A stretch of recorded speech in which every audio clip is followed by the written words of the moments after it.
At 1300 hours on October 7, 1944, First Lieutenant Urban Drew circled his P-51 Mustang at 15,000 feet above Achmer Aerodrome in northwest Germany.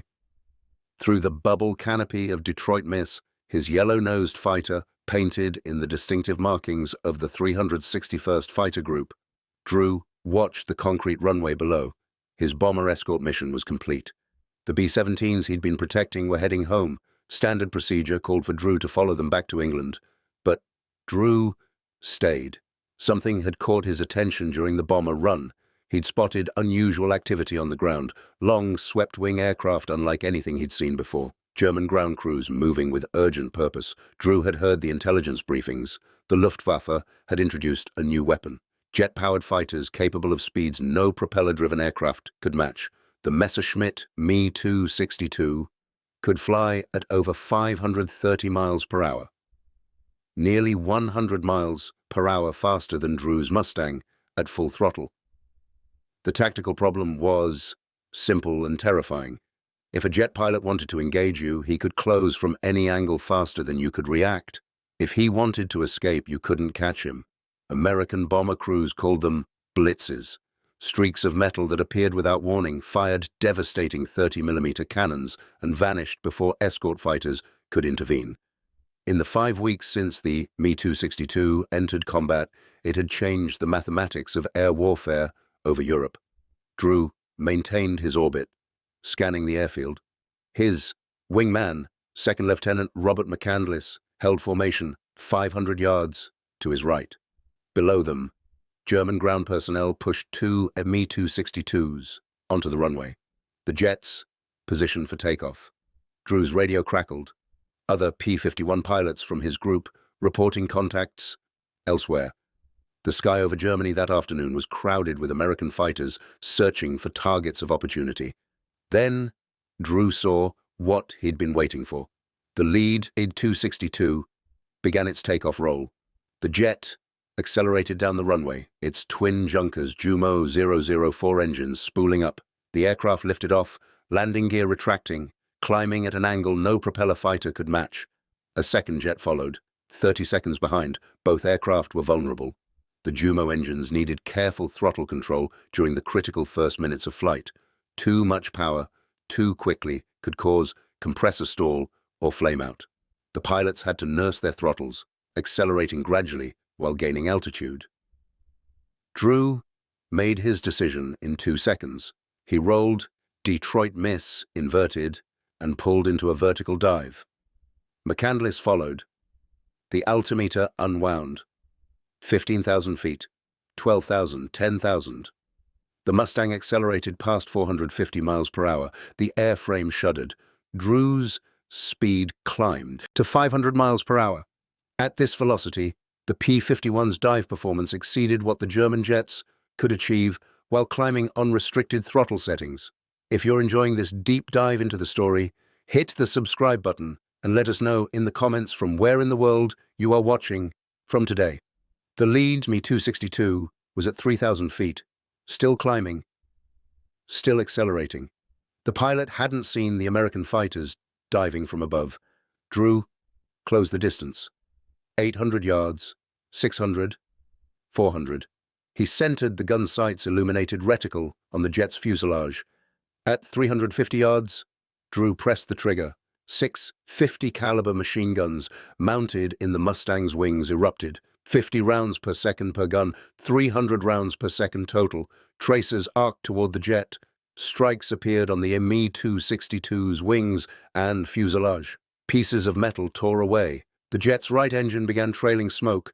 The pilot tried to maneuver, but at low altitude with one engine damaged, his options were limited. Drew fired again, more hits. The jet rolled left, hemorrhaging speed, trailing fire from the damaged engine. At 200 yards, Drew broke hard right to avoid collision.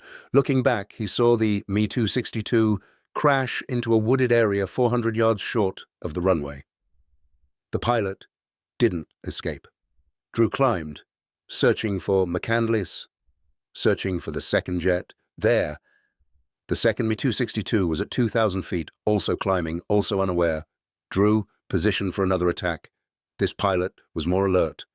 As Drew closed, the Germans saw him and attempted evasive action. But the jet was still too low, still too slow. Its engines hadn't reached full power. Drew fired from 400 yards. The burst caught the Me 262's left engine. The jet began trailing smoke and losing altitude. The pilot attempted to reach the runway, but couldn't maintain control. The aircraft hit the ground near the airfield perimeter. In 60 seconds, Drew had destroyed 2 jet fighters using a propeller-driven aircraft. He'd achieved what would become one of the rarest accomplishments of World War II. He was the first and only Allied pilot to shoot down 2 Me-262s in a single mission. The gun camera in Drew's Mustang had malfunctioned. No film, no proof. McCandless, his wingman who could corroborate the kills, was hit by anti-aircraft fire. Seconds after Drew's second victory and forced to bail out, he became a prisoner of war. Without witnesses or camera evidence, Drew's claims were denied. For 39 years, Urban Drew's double-jet victory remained unconfirmed. The Distinguished Service Cross he'd been recommended for never arrived. The official record showed nothing.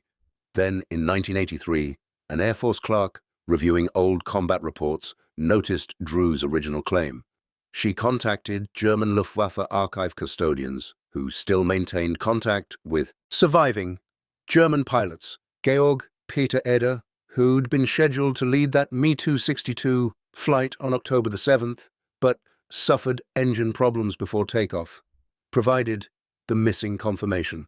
Eder remembered watching from the ground as a yellow-nosed P-51 dove on the 2 jets during takeoff and destroyed both. He couldn't read the name Detroit Miss painted on the Mustang's nose, but his testimony was sufficient. On May 12, 1983, 40 years after the mission, the 14th Secretary of the Air Force presented Urban Drew with the Air Force Cross at a ceremony in Washington. Drew and his wife were flown from South Africa where they'd been living. The citation recognized extraordinary heroism and acknowledged Drew as the first Allied pilot to shoot down 2 jet aircraft in combat. The story of how propeller fighters defeated jets requires understanding what the title suggests, but history doesn't support.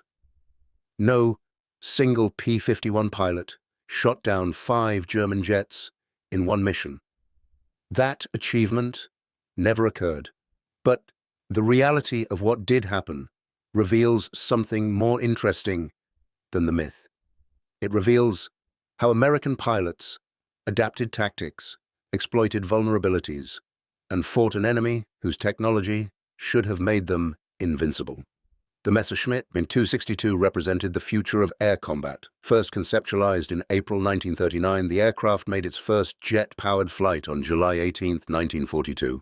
It entered operational service in mid-1944. The design was revolutionary. Swept wings, reduced drag at high speed, twin axial flow turbojet engines mounted beneath the wings provided thrust no piston engine could match. Armed with 4 30mm Mk108 cannons in the nose, the Me-262 could destroy a B-17 bomber with 3 to 4 hits. The aircraft's maximum speed was 540 miles per hour in level flight. The P-51 Mustang, the fastest American fighter in Europe, topped out at 437 miles per hour. The performance gap was decisive.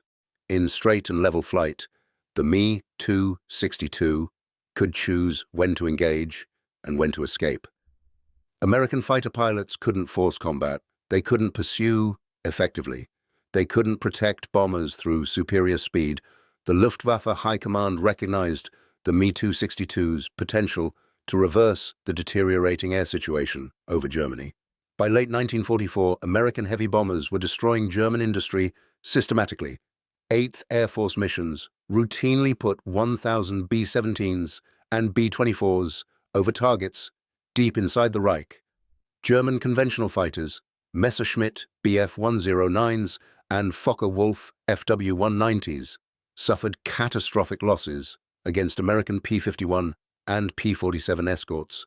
Experienced German pilots were dying faster than training programs could replace them. The Me-262 offered a solution. Its speed made interception by American fighters nearly impossible.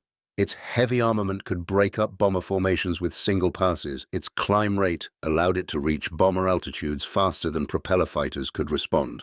German planners projected that if they could field 200 to 300 operational Me-262s by early 1945, they could regain air superiority over German airspace. But the Me-262 had vulnerabilities that training and technology couldn't eliminate. The Junkers Jumo 004 engines were temperamental. Early production engines lasted 10 to 12 flight hours before requiring overhaul or replacement. Later versions improved to 25 hours. By comparison, American Pratt and Whitney and Allison engines routinely operated for 300 hours between overhauls. German jet engines required exotic materials, nickel alloys and chromium steel, which were in desperately short supply by late 1944. Engine failures occurred regularly. Compressor stalls happened if pilots advanced throttles too quickly. Flameouts occurred during hard maneuvering. The engines produced their rated thrust only at high speeds, below 300 miles per hour. Thrust dropped significantly, limiting acceleration and climb performance. This created a critical window of vulnerability during takeoff and landing when Me-262 pilots had to manage their engines carefully while the aircraft operated at low speed and low altitude. American fighter pilots identified these vulnerabilities within weeks of the Me-262's combat debut. The first Me-262 killed by an Allied pilot occurred on October 5, 1944, when 5 Royal Canadian Air Force Spitfire pilots from 401 Squadron damaged a jet over the Arnhem-Nijmegen area. The aircraft burned in flight and crashed. 2 days later, Urban Drew achieved his double kill at Achmer. On November 6, 1944, Captain Charles Chuck Yeager of the 357th Fighter Group encountered Me-262s for the first time. Yeager's flight was returning from a bomber escort mission near Minden when 5 Me-262s from Commando Nowotny attacked. The German jets made a single high-speed pass and disappeared into clouds before Yeager could engage. But Yeager noticed something during the brief encounter. The jets were heading toward Achmer Airfield. Yeager circled the area at 15,000 feet and waited. At 500 feet altitude, he spotted a lone Me-262 approaching Achmer from the south. The jet was on final approach, landing gear down, flaps extended, speed reduced to approximately 200 miles per hour. The pilot was focused on landing, managing his throttles to keep the temperamental engines running smoothly at low power settings. Yeager rolled inverted and dove. Anti-aircraft guns around the airfield opened fire immediately. Flak bursts filled the air around Yeager's Mustang. He held his dive, accelerating to 500 miles per hour at 500 feet altitude. At 400 yards behind the jet, Yeager fired a short burst. Strikes appeared on the Me-262's wings. Yeager pulled up hard to avoid the ground and the intensifying flak. Looking back, he saw the German jet crash land 400 yards short of the runway. A wing separated from the fuselage outside the right engine nacelle. The aircraft didn't burn, but the pilot didn't survive. Yeager's kill demonstrated a tactic that would become standard among American fighter groups. Don't chase jets at high altitude where their speed advantage dominates. Instead, loiter near known jet airfields, wait for jets to return low on fuel. Attack during landing approach when the jets are slow, low, and focused on getting safely onto the runway. The tactic wasn't chivalrous. German pilots called it murder, but it worked. By late October 1944, Commando Nowotny, the Luftwaffe's first operational jet unit, had 28 of its 30 Me-262s damaged or destroyed. Most losses occurred during takeoff or landing. German commanders withdrew the unit from combat and revised tactics. They installed extensive anti-aircraft defenses around jet airfields. Lines of 20mm and 37mm flak guns created flak alleys along approach paths.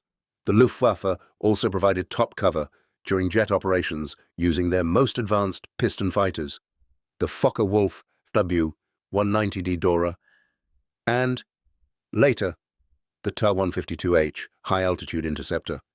These countermeasures reduced losses, but didn't eliminate the fundamental problem. Me-262s remained vulnerable during the critical moments when their speed advantage disappeared. American fighter pilots adjusted tactics again. Instead of attacking single jets on final approach, they began conducting coordinated strikes against jet airfields during mass takeoff operations. The most successful attack occurred on February 25, 1945. Mustangs from the 55th Fighter Group caught an entire staffel of Me-262s, taking off from Giebelstadt Airfield in southern Germany. The German jets were lined up on the runway in sequence, each waiting for the previous aircraft to clear before beginning its own takeoff roll. As the first jets lifted off and began their vulnerable climb on restricted throttle settings, American P-51s dove from altitude. The 55th Fighter Group destroyed 6 or 7 Me-262s. Sources vary in a matter of minutes. Some were caught still on the runway. Others were hit during the initial climb. The attack devastated an entire German jet unit and demonstrated that coordinated strikes against airfields could neutralize the jet threat more effectively than air-to-air combat. The massacre at Giebelstadt became a tactical blueprint. American fighter groups began scheduling dedicated jet hunting missions. Flights of 4 to 6 P-51s would patrol known jet bases at 15 to 20,000 feet altitude, positioned to dive on any jets attempting takeoff or landing. German jet pilots faced an impossible tactical problem. They needed to take off to engage American bombers. They needed to land to refuel and rearm. But taking off and landing exposed them to attacks they couldn't effectively counter. Anti-aircraft defenses helped, but weren't sufficient against determined American fighters willing to fly through flak to get jet kills. The Luftwaffe tried dispersing jets to secondary airfields with minimal facilities, but this reduced operational readiness and maintenance capability. By March 1945, Allied fighters patrolled virtually every identified jet base in Germany. The results were devastating. On April 10, 1945, a day that became known as the Jet Massacre, 27 P-51 pilots from 9 different 8th Air Force fighter groups destroyed 21 Me-262s in air-to-air combat. Most kills occurred during takeoff or landing. No American fighters were lost to jets that day. The statistics tell the story. German pilots flying Me-262s claimed 542 Allied aircraft destroyed during the war. This number is disputed. Allied records confirm far fewer losses. Conversely, Allied pilots claimed destruction of approximately 125 Me-262s in air-to-air combat, with dozens more destroyed on the ground. The exchange ratio favored the Americans despite the German technological advantage. But individual American pilots achieved remarkable success against the jets. Lieutenant Colonel Hubert Zemke shot down what was later confirmed to be an Me-262 on October 7, 1944, the same day as Urban Drew's double kill. On March 24, 1945, 3 Tuskegee airmen from the 332nd Fighter Group shot down Me-262s while escorting bombers to Berlin. First Lieutenant Roscoe Brown engaged a jet that was attacking the bomber formation. Brown climbed at 15 degrees and fired 3 long bursts from 2,000 feet. The Me-262's pilot bailed out at 24,500 feet. Second Lieutenant Charles Brantley outmaneuvered another Me-262 and killed its pilot, Oberleutnant Ernst Werner, a German ace. First Lieutenant Earl Lane scored from 2,000 yards using the K-14 lead computing gun sight to compensate for deflection in a tight turn. The Tuskegee victories demonstrated that Me-262s could be defeated in turning combat if American pilots exploited the jet's poor, low-speed performance and higher wing loading. The question the title poses, whether a single P-51 pilot shot down 5 jets in one mission, misses the larger truth. The P-51 versus Me-262 confrontation wasn't about individual heroics. It was about systematic exploitation of technological vulnerabilities through adapted tactics and coordinated operations. American fighter pilots learned to fight the jets on terms that negated the German speed advantage. Attack during takeoff, attack during landing, force turning combat at low altitude, use superior numbers to overwhelm isolated jets.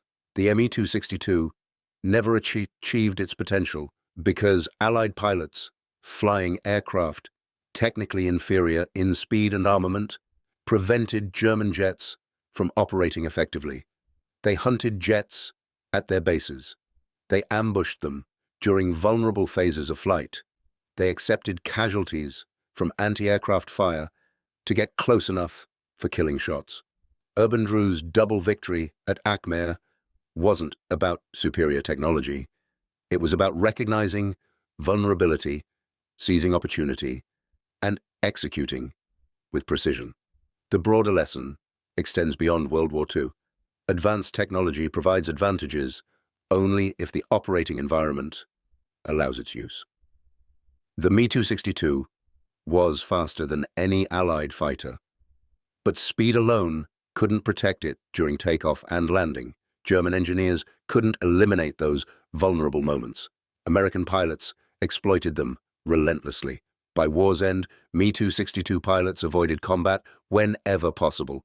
They knew Allied fighters controlled the airspace around their bases. Flying a mission meant running a gauntlet during takeoff and again during landing. The irony is profound. Germany fielded the world's first operational jet fighter.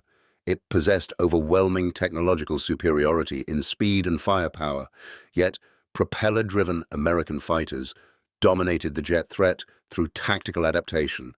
The Me-262's advanced performance couldn't overcome the reality that every flight required takeoff and landing at predictable locations.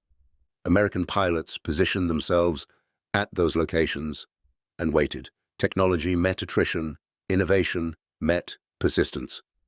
The individual stories reveal how this tactical revolution unfolded. On November 8, 1944, Major Walter Nowotny, commander of Commando Nowotny and one of Germany's most decorated aces, with 258 confirmed victories, took off to engage American bombers attacking targets near Osnabrück. Nowotny shot down a 4-engine bomber and a P-51, his 257th and 258th kills. As he returned to base, critically low on fuel, American Mustangs were waiting.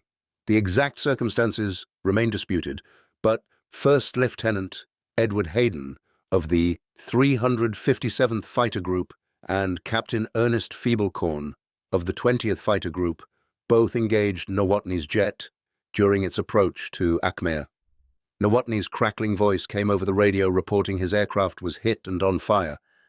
Seconds later, his Me-262 dove vertically into the ground and exploded.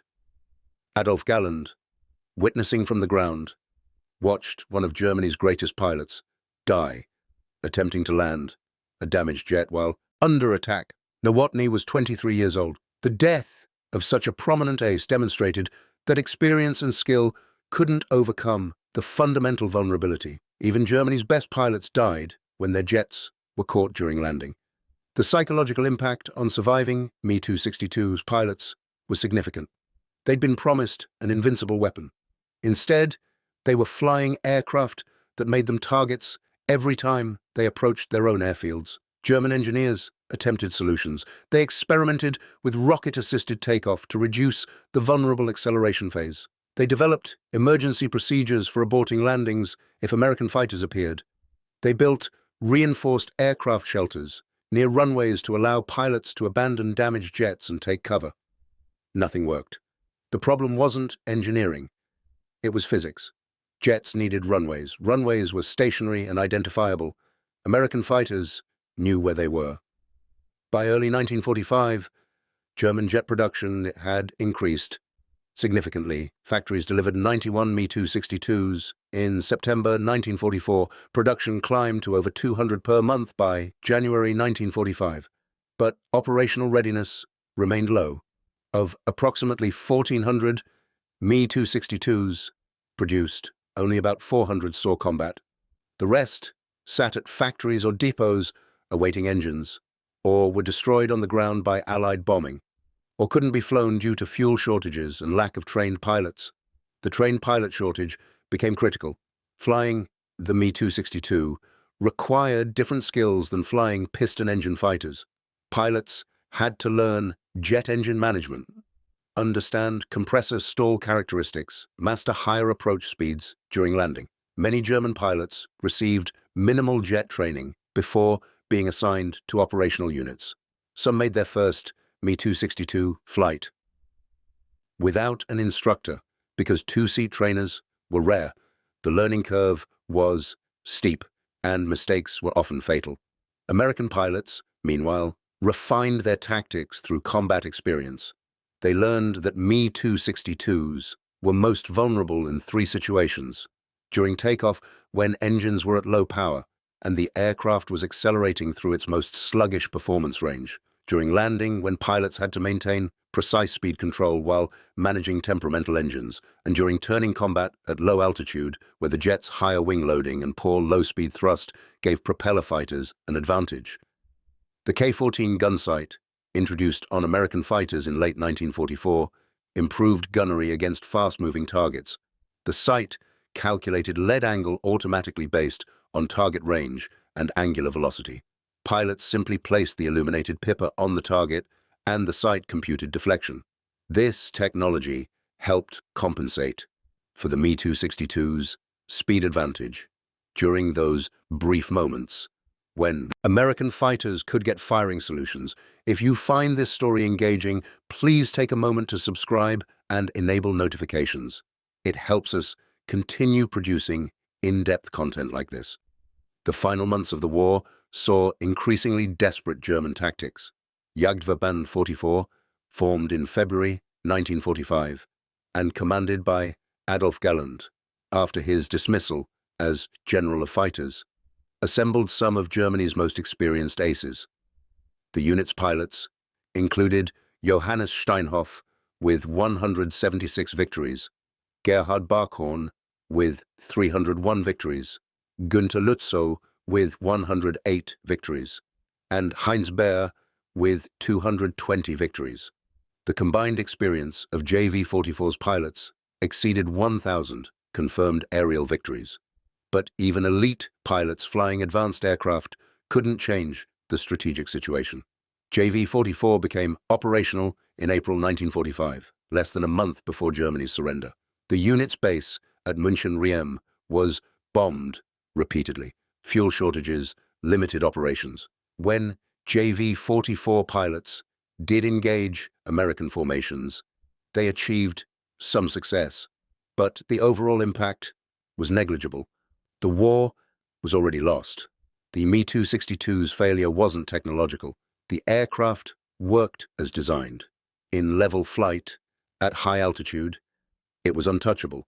During high-speed attack passes against bombers, it was devastating. German pilots who survived the war consistently testified that the Me-262 was a formidable combat aircraft. But formidable wasn't enough. The jet had to operate from fixed bases. It had to take off and land. Those requirements created vulnerabilities that American pilots exploited systematically. The broader lesson extends to how technological advantages interact with operational realities. Germany invested enormous resources developing jet propulsion. The engineering achievement was remarkable, but the operational environment, specifically the need to use conventional airfields within range of Allied fighters, negated much of the advantage. American forces didn't develop a technical counter to the Me-262. They developed a tactical counter. They positioned fighters at jet bases and attacked during vulnerable moments. This approach required courage. Flying through intense anti-aircraft fire to attack jets during takeoff or landing meant accepting casualties. Many American pilots were killed or shot down by German flak while hunting jets. The 55th Fighter Group, the 20th Fighter Group, and other units that specialized in jet hunting suffered significant losses to ground fire. But the tactic worked. German jets were destroyed faster than they could be replaced with trained pilots. The war ended before the Me-262 could reach its projected operational strength. Germany surrendered on May 8, 1945. Allied forces captured numerous intact jets at airfields throughout Germany. American and British engineers studied the aircraft extensively. The technology influenced post-war jet development, particularly the importance of engine reliability and the value of swept-wing designs for high-speed flight. Urban Drew, whose double-jet victory began this examination, continued flying after the war. He served in the Pacific Theater, flying P-47 Thunderbolts from Iwo Jima on bomber escort missions to Japan. After military service, he worked in aviation in Britain and South Africa. He died on April 3, 2013, at age 89. His Air Force Cross, awarded 4 decades after the mission, recognized not just his individual achievement but represented all Allied pilots who adapted tactics to defeat a superior technology. Chuck Yeager, who shot down an Me-262 on November 6, 1944, went on to become the most famous test pilot in history. On October 14, 1947, flying the Bell X-1 rocket plane, Yeager became the first person to exceed the speed of sound in level flight. He lived to age 97, dying on December 7, 2020. His combat record included 11.5 aerial victories, including becoming an ace in a day on October 12, 1944, when he shot down 5 German fighters in a single mission.